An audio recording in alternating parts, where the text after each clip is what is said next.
both sides have to be building the bridge. If you just have one side that builds a bridge, it's just a lookout. The same thing in corporate. Both sides, managers, employees, you need to be building the bridge together. And there's so many books that talk about, here's how you as a manager can be a great leader, or hey, here's how you as an employee need to show up. There aren't books out there, at least that I've found, that are about how you both need to build it together.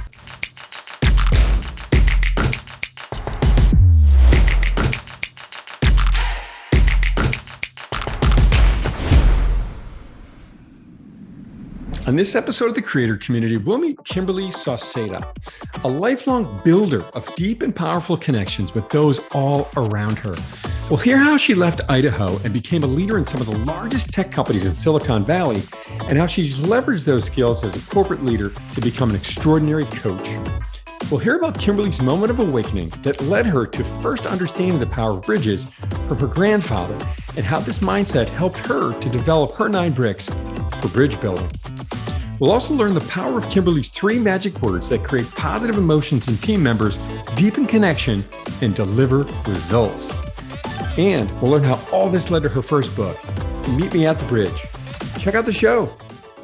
Welcome to the Creator Community. This is a podcast from book publisher New Degree Press, or NDP. I'm your host, John Saunders. This show is designed to celebrate, elevate, and showcase many of the incredible authors that have published their books with NDP. This year, NDP will cross over 1,500 published authors on 6 continents, and it's the publishing arm of Manuscripts, Inc. This enterprise earned the 293rd spot on the Inc. 5000 list last year. This is the fastest growing privately held companies in America. This is episode 2 of season 5 of the Creator Community. Today with me, Kimberly Sauceda.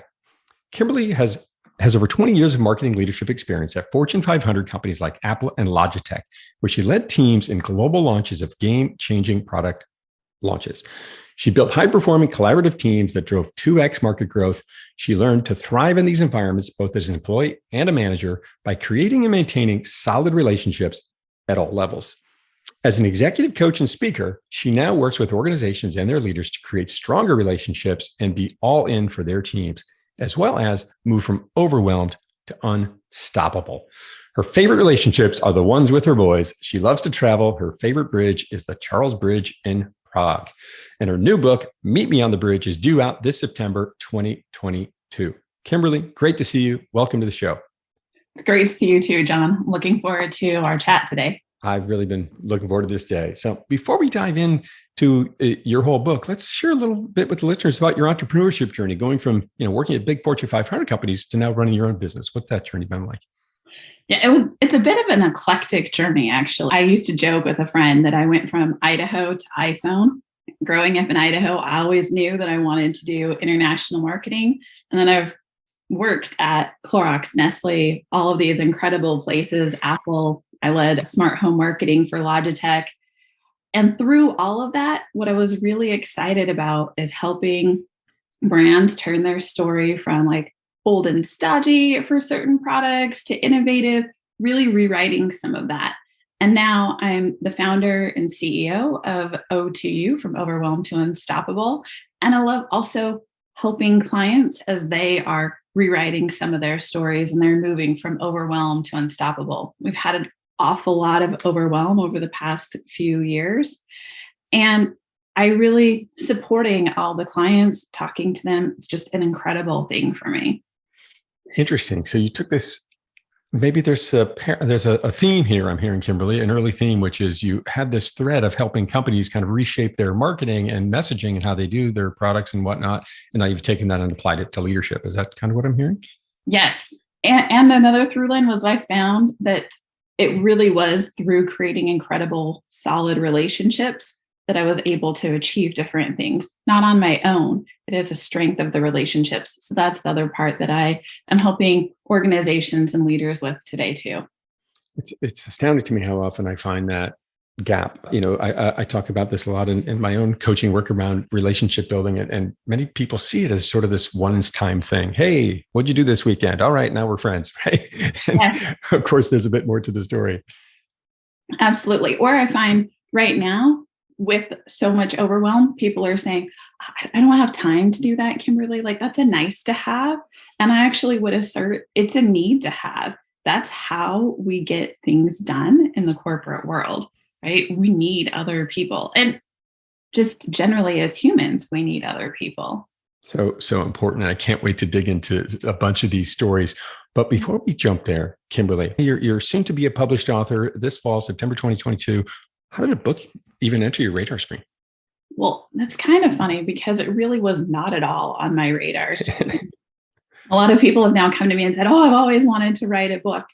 It actually started with a good friend of mine. We were out drinking one night and we were talking about the challenges of managing, the challenges of being managed. And both of us were going back and telling different stories. And at the end of the night, she turned to me and she said, you should really consider putting all of your stories and the stories of friends and other people into a book. And that planted the seed for me.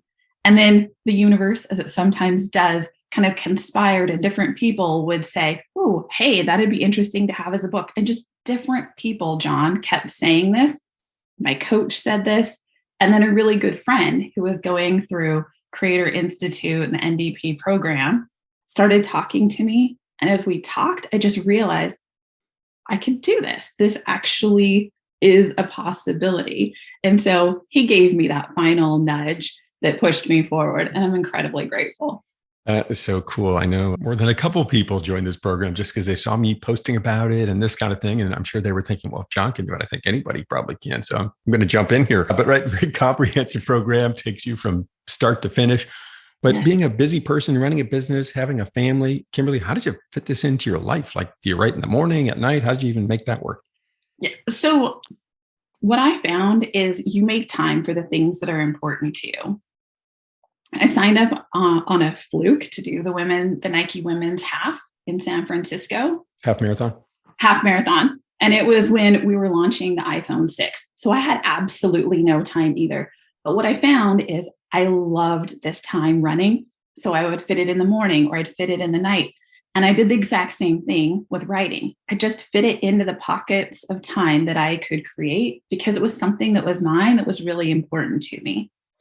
And what was really cool is that the way that they've set up this program, you start by writing snippets and then you turn those into stories and then you turn them into chapters and you add hooks. And so in a way, it felt like it was a program that was just made exactly for me. Like they broke it down into things that were bite-sized chunks that were so much more manageable. In a way, they did the from overwhelm and then breaking it down into manageable pieces. That was an impressive summary of the program and then tying it to your company. I love that, Kimberly. Well, A+ on that one. And it's so true. Like so many people come into the program thinking, oh my gosh, I've got to write this book from end to end. And in fact, that's not the way it's done at all in this model. It's very much building blocks. And It was funny as I was promoting my book and talking about it online, people were sending me notes back. I hadn't talked about 3, 5, 10, 15 years. John, I've been working on a book for 10 years and I'm on chapter 2. How did you finish a book? And I got so many of those notes. It was really funny because they tried to write it from end to end. Certainly not the case. So thinking about that journey and writing in and finding this time in your life, what do you think you learned about yourself along the way with the book journey? Oh, so many things. Similar to the running journey. One of the most interesting things is at first it felt so daunting.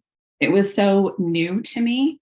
And so many of the different components of it felt big, right? Like, oh, how do you write a chapter? To your point, I knew a bunch of people who had been writing for years and years and years. Sometimes you look at that blank screen. And what I found is that really breaking it down to different chunks makes everything so much more manageable. And that is just a style that works really well for me for absolutely everything, which it does for running too. And then the other piece is that I didn't really feel like I was an author, which is a funny thing. Until I saw everything in layout, I saw my name and I saw all the book page numbers, and that made it real somehow to me. And I think that's an interesting thing, that sometimes we don't think of ourselves as what we are until all of a sudden we're at that point and we can really own all of our strengths. So that was a very interesting moment for me to say, oh, wait, I am an author. This is really real. We're going to publish this. which is pretty exciting. So cool. And I love that this whole journey helped reinforce for you this idea that creating these building blocks to help you get something big and daunting done is works for you, and probably something you apply in your coaching practice as well to help people design practical roadmaps. It's one thing to have big ideas, but if you can't execute on them, right, then you're not going to get very far. And this idea of owning your identity and this newfound identity is really cool. I know I felt the level of imposter syndrome I felt as I went through the book, as you're encouraged early on to promote your book and let people know you're doing it. I was like, how can I tell people I'm an author? I'm 6 months away from publishing or whatever it was. It's a very odd feeling. Yes, I completely agree, because at first, so this program structured in 2 components. And at first I just signed up to write the manuscript. And they kept saying, oh, you should talk about it. And I thought, ooh, I don't know how far we're going to go with this. I don't know that we should talk about it. And it's a funny thing, because then once you put it out there and you start talking to people, people get so excited. Yeah. And then it just becomes bigger and bigger. So cool. And this groundswell appears, and certainly that's been happening for you for many months. And I can't wait to see what else is ahead. So let's talk about this book, Meet Me at the Bridge. So what's it about, and why the heck did you write this thing? What was your mission behind it? Well, so first I discovered the power of bridges from my son. During the pandemic, he, as most kids were spending a lot of time in his bedroom. He had Zoom school, and he also just wanted his own space. You're home, it's locked down, you want some space. What I really wanted was some more connection to him. So I went in one morning and knocked on his door, and then came in. And honestly, don't even know why I said this, but I said, ka-ching, ka-ching, ding. Hey, good morning. I've got my hammer. I want to create a bridge with you. And so we just started connecting and really talking, not even about his grades at all or his slightly messy room. It was just about, how's life going? Are you getting friends in this new school? How are you feeling? Like, what's going on? And my whole point was to build a bridge. And I did this for several days. And then he came into my room one morning, and John, he said, ka-ching, ka-ching, ding. Hi, friends. I'm here to build a bridge. And I loved it. And that's when I knew we were going to have a really good bridge together. Because the thing is, both sides have to be building the bridge. If you just have one side that builds a bridge, it's just a lookout. The same thing in corporate. Both sides, managers, employees, you need to be building the bridge together. And there's so many books that talk about, here's how you as a manager can be a great leader, or, hey, here's how you as an employee need to show up. There aren't books out there, at least that I've found, that are about how you both need to build it together. So I have 9 bricks that you need, and they show how both sides can build this together. So powerful. And it's such a great point you make there, right? There's so many leadership books, and there's so many how to be a better employee books, but right, you're literally building a bridge between the two, and knowing that, putting it out there that you have to work together, right? Otherwise you end up with a bridge that maybe sort of misses in the middle somewhere. Okay. 100%. Yes. Such a key part of this story. So it's about building bridges. It's about defining how to build these better relationships from both sides of the table. And then I love this story with your son. I think that little buildup in the sound, it feels like a kid's show that does that. This sort of leads in with that. I'm forgetting what it is right now, but that's kind of what it makes me think of. I love it. So how did you learn how to build bridges? Where did that sort of appear in your life, right? You had this experience with your son, but you sort of had this in your mind from somewhere. Where did that come from? Yeah, I think I've always been building bridges without even really having the language about it. And it really came from my grandparents. My grandmother taught me how to communicate openly, honestly, authentically. And my grandfather taught me the art of connection. He's a 6'3" lumberjack. He managed lumber mills. And I remember this one summer going to visit him, my grandmother, and he took me on a tour of the Hines lumber mill. And I don't know, I must have been like 7, 8, 9, slipping my little hand in his.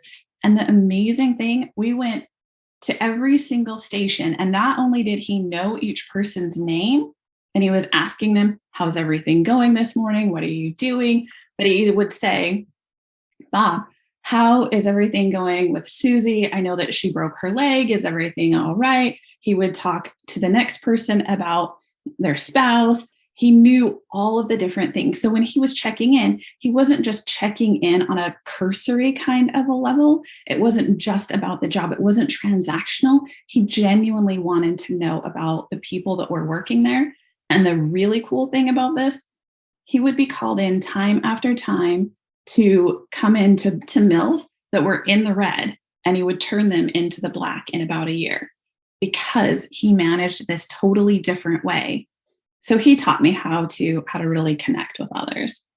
That is so powerful. I mean, as a small child, seeing your grandfather going around and just the connection he was able to make with these employees. And I'm sure at some point you're wondering, why are you sort of bothering with these, dare I say, low-level employees, right? And maybe that thought even entered your mind at that point.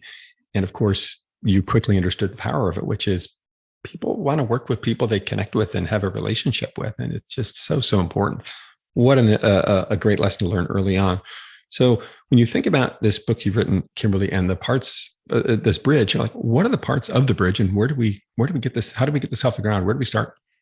Yes. So there are 3 parts to the bridge, and then there are 3 bricks within each part. So the first part is all about building the bridge. And if you think of it similar to a house, you need to have a really solid foundation. So we start with trust, respect, and connection. And you need all 3 of those. Sometimes people think, trust, or as you were talking about the relationship, I can just do one and done and then I'm all good. No, this foundation needs to be something that you are consistently working on. And once you've established trust, respect, and connection, then we move on to strengthening the bridge. And that's all about how you are setting expectations and boundaries. Again, this is both sides, gaining alignment and then exhibiting belief and opportunity. And once you have those 3 in place, then you want to move on to maintaining or rebuilding, because occasionally, John, we blow up a bridge unintentionally, but these things do happen sometimes. And so that's all about creating a culture of curiosity where you can ask questions, actively listening, and then ownership with consistency. If something's happened and you need to go back, then you have to have this shared understanding. And really then a CEO that I was talking to said, you have to show the receipts, Kimberly. You need to show them with your actions that you are consistently, you're owning it and you're doing something different. And it's in those 3 pieces that you can create a really strong bridge, but you have to start with the building that foundation first. Show them the receipts. I love that. So is there an example you can think of where, how do I start to sort of build this trust or connection and, dare I say, build respect? It sounds sort of obvious, but obviously these are issues. I've run into them many times. Clearly you have. Like, what do I do? How do I walk in tomorrow and say, hey, trust me now? Right? Yes. Okay. So the part about trust is really showing that. So for both sides, for an employee, it's showing, hey, here's what I want to do. I'm going to do it, and not just lip service to it. So in that aspect, it is kind of the showing the receipts, right? And it is having this really good dialogue about, here's what I need and here's what I'm going to do. When you think about it from a manager perspective, it's saying, okay, I want to go to Bluffton, South Carolina, and I'm not going to micromanage how you get there. We need to get there, and again, putting some boundaries on it. We have to show up there in this amount of time. We've got this amount of budget, but you go and figure it out. That shows trust. And it also inherently shows some respect. When you think about respect, there's earned respect and owed respect. Earned respect is how you're showing up and executing your job. And because of that, you are earning the respect. Owed respect is something that we can sometimes step on. And that there isn't owed respect when someone is taking credit for someone else. That owed respect is, as you are a human being, we should have some psychological safety and some owed respect. And then connection, I started already talking to you about how you build connection. The biggest place where I see people have, we'll say, hiccups here, it's if you turn any of these things into a checklist. I've watched and been on the receiving end of leaders who are checklist or checkbox about this. If it's not genuine, please don't do it. Please don't do it. It makes your leadership style even worse. But when you genuinely trust, respect, and connect with somebody, then you can also have this incredible place where there's deeper engagement and your whole team is showing up in a completely different way for you.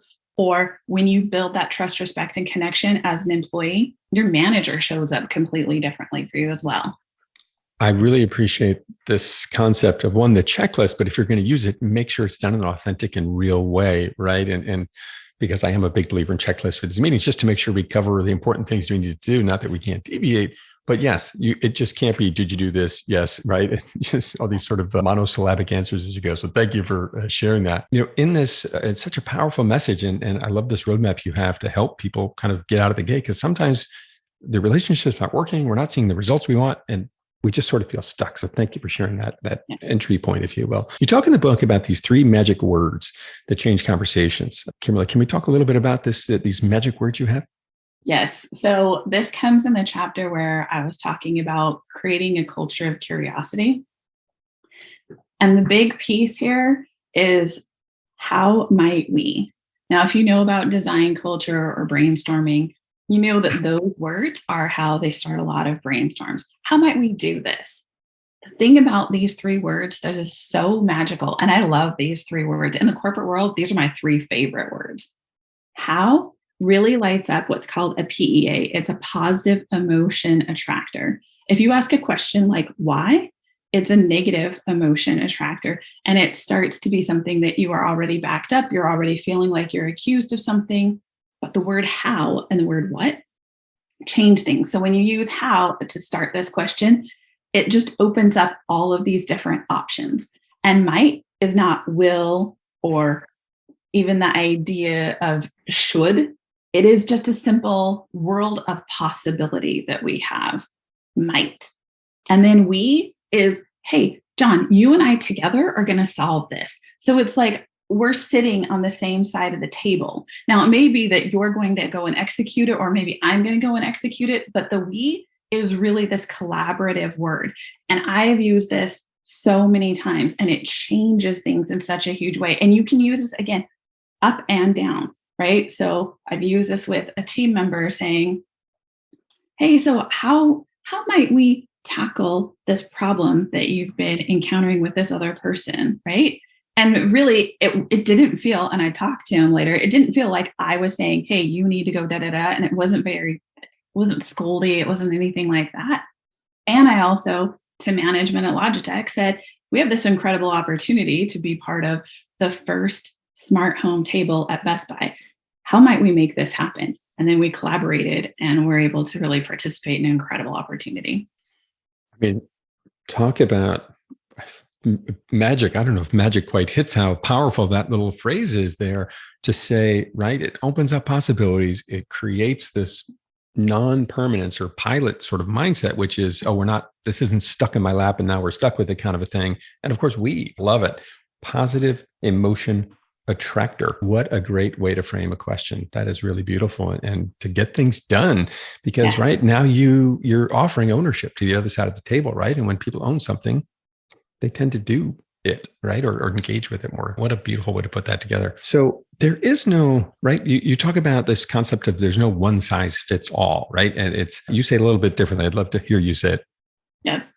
So what I said is, it's not one size fits all. It's one size fits you. Yes. Or management style, and that you can really personalize your management. So powerful. And so how do we do this? How do we create this custom environment? And as a leader, if I have 10, 15, 20 direct reports, how do I sort of scale that?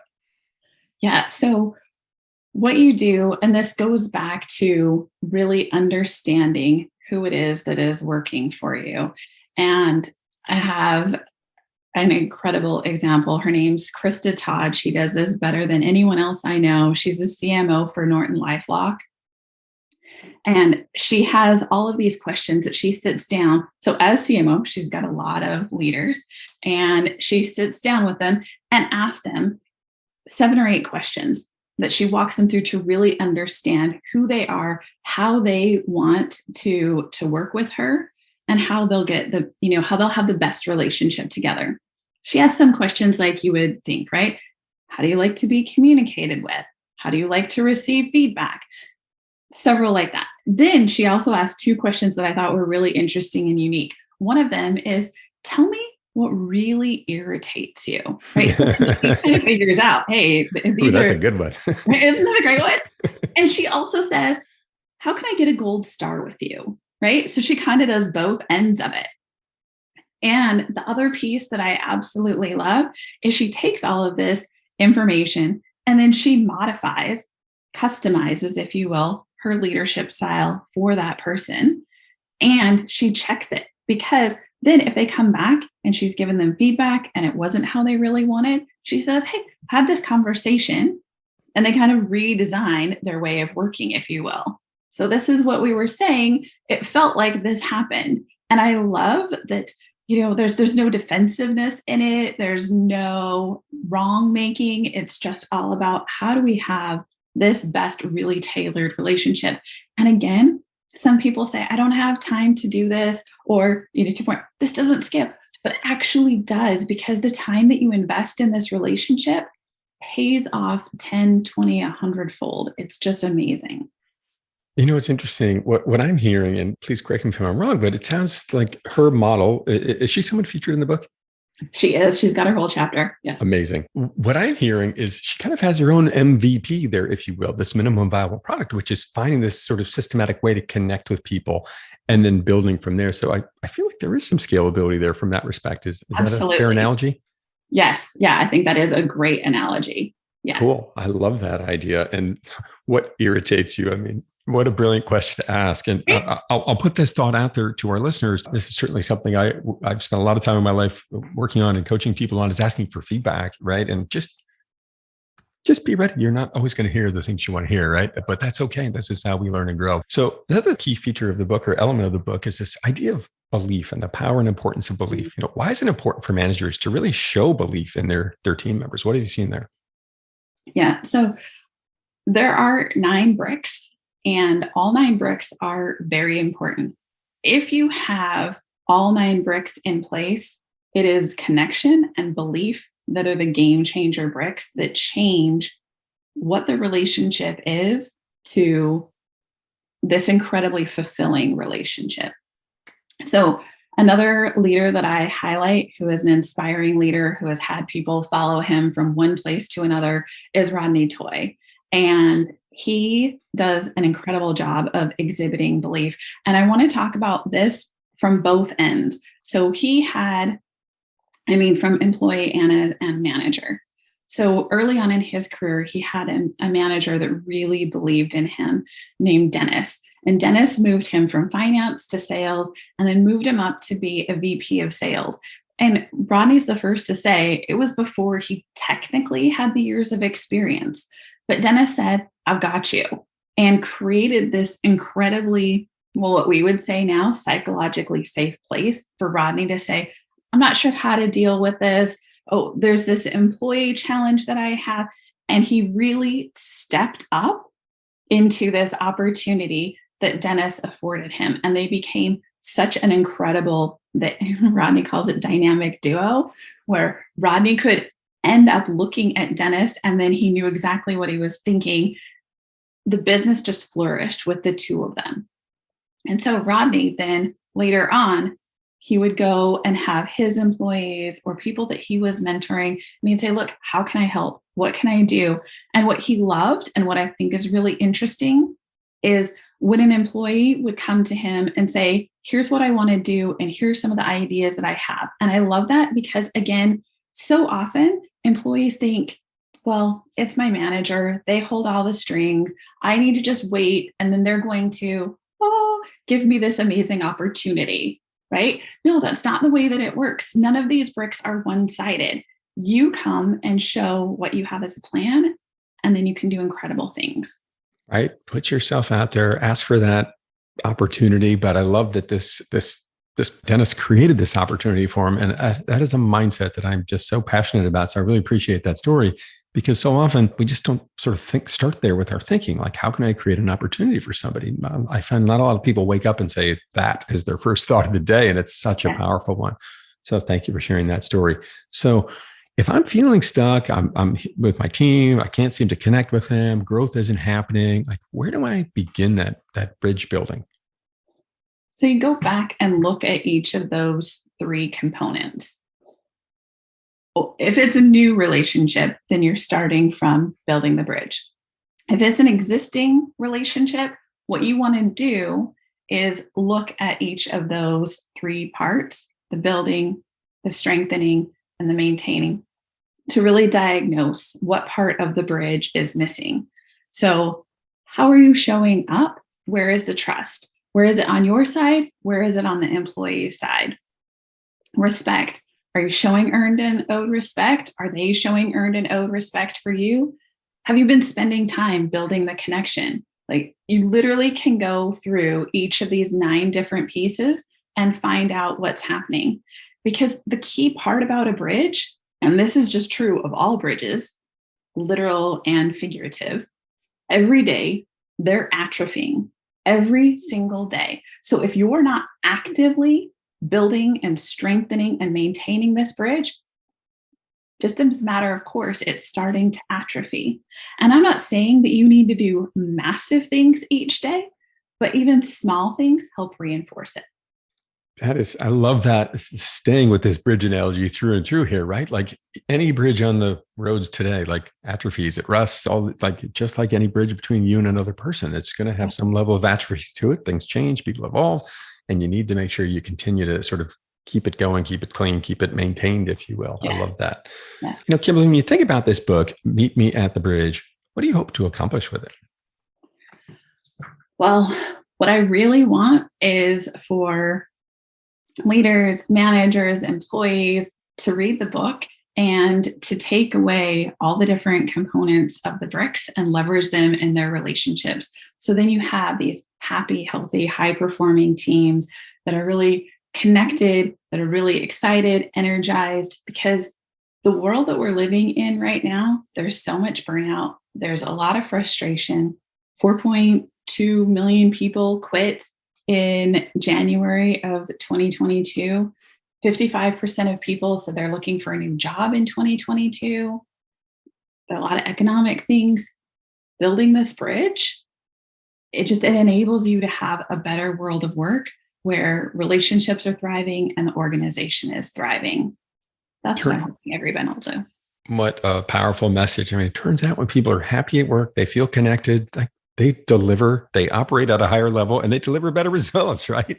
It's crazy. You know what else? It lowers your turnover too. So lots of good stuff there. Yeah. I shudder to think. Another person I interviewed recently told a story of one meeting, and he worked for a very large Silicon Valley company where the manager, it was an Ask Me Anything meeting, and the manager got one person to ask them a challenging question, and the person exploded at them on stage in front of 100 vice presidents and above at this company. And he said within a month, a dozen people left. Yes. From that one, sort of 1 minute of explosion from this person. So what a great message to share. When you think about this business you've built, and now, of course, as a mother and as a founder and CEO of this company, doing all this coaching, what do you find most fulfilling in your career and business today? I love when people have those aha moments, right? When I have a leader and they've been having some challenges with something, and then they have that moment where you see the light bulb go off and they're like, oh, okay, now different things are clicking into place.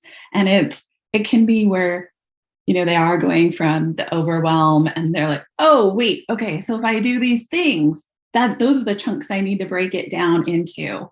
Or I had a full day leadership retreat in May, and we were talking about building bridges and watching all of the light bulbs going off. Oh, wait, okay, I was doing some things that maybe were micromanaging. Maybe we need to change things up. And having those pieces, that's the part that I'm just incredibly, incredibly excited about. I love supporting people when they're having these breakthrough moments. That is so cool. I mean, light bulbs to breakthroughs and helping them find those by, I think, asking your favorite question. How might we, right? And sort of helping guide people through this journey. What a great way to do it. If you really want to think about the book, Meet Me on the Bridge, Kimberly, what is the key message you hope readers take away from it? Yeah. The key message is that both sides need to be building this bridge together. Both sides really have agency. And when you're both focusing on it, it doesn't have to be really, like I said, it doesn't have to be big actions every single day. It's the small actions, it's consistent actions, and it's through that you're going to have really solid relationships. And here's the thing, okay, this book is absolutely focused on work, but recently I've had several people say to me, "Oh, this would be a great parenting book. This would be a great like how to be a good friend book." All of these different things. So it's also interesting. I hope that it just, helps people with all of their relationships. I mean, I can already see the series coming out, my friend, right? How to build bridge, meet me at the bridge at work, meet me at the bridge at school, meet me at the bridge. Oh, yes, right. With my friends. What chicken soup for your soul version of things. Yes. That is really cool. And just the idea that you're coming at it with this mindset of we're in this together, right? Just the title of the book immediately opens that door to say, hey, we're in this together. This is no one-way show here, right? I'm not your manager and just tell you what to do all the time. Like it just starts with collaboration, which is just so brilliant. I love it. So the book has already opened a number of doors for you, Kimberly. What's been your favorite so far? Well, I'm very excited about all of the speaking opportunities that I have. That is incredible, because being able to spread this message is exactly what I want to do. So I'm talking with a lot of big name organizations, and then I'm also talking to some different podcasts. The most amazing thing is that after I had the leadership day, that has now turned into already, even before the book is out, a 6-month leadership program that's all about building bridges for inspiring leadership. And that to me is one of the coolest things, because now there's a whole program that's going to be out there that people can really dive deeply into how they can build these bridges. So you've created a new 6-month leadership workshop program, if you will, that is directly related to the book. Brilliant. And you've already signed someone up to do it. Yes, well, I already signed an organization up to do it. And I'm working on book club questions for other organizations so that they can get this into their organizations as well. As far as the journey as a whole, right? Just thinking like, oh, was I even going to write a book? Oh, I am writing a book, right? Sort of thinking of the whole kind of 12-month journey from end to end. Yes. Been any unexpected positives in it that you just were like, wow, I didn't see that coming? Anything like that that's happened to you? So many positives, so many. So first of all, one of the really cool things was that I've gotten to meet so many people that were really candid about their leadership journey and about building bridges.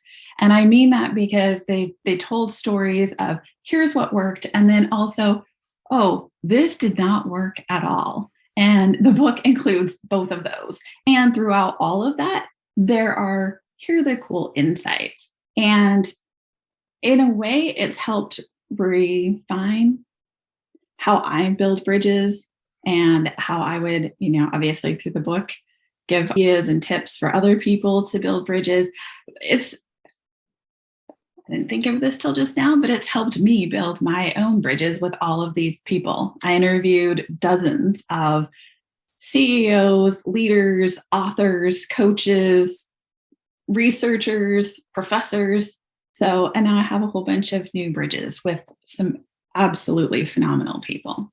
That is so cool. And right. And you learned about it through the act of writing this book and putting it on paper and having to write it in a way with your editing team to make sense and is understandable, right? It helped you understand it better and apply it more to your own life. That is really awesome. When you think about 2022, Kimberly, what is your most audacious goal you set for yourself for this year? Well, that was really the launch of this book and getting the message out there. That was the biggest thing that I wanted to do. At the start of the year, I was still in the middle of actually writing the book and figuring it out. And we'd gone through a big pivot. So first of all, I'm incredibly thankful for my 2 phenomenal editors. This book would not be here without the 2 of them. And my big goal really is to touch as many people with this book as I possibly can to get this out into the hands of as many people. And so setting up a big launch event, setting up, talking to all these different organizations, that's what I'm really excited about. I love it. I'm sensing a TED Talk in your future. That's my prediction for Kimberly Sauceda. That's my prediction here. All right. That sounds like a good goal. Okay. I will make that. I'll make that happen. Awesome. Last thought here about the journey, right? If someone's out there thinking, gosh, book, how the heck do I get this done? What would you like listeners to know about the journey, right? If they're thinking about it, or maybe haven't thought about it yet, but now are.